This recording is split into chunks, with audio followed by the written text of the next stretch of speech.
வள்ளியுடன் மணக்கோலம் கொண்டு திருப்பரம் குன்றம் வாழ்கின்றவன் நீ தேவர்களை காத்திடவே வீரமுடன் வேலெடுத்து செந்தூரில் ஆழ்கின்றவன் மாங்கனிக்கு கோபம் கொண்டு பார்ப்புகளும் பழனியிலே ஆண்டியன கோலம் கொண்டவன்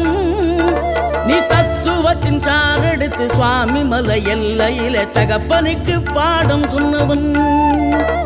காவல் என நின்று பெரும் சினம் தணிந்து தணிகையில கண் குளிர காட்சி தந்தவன்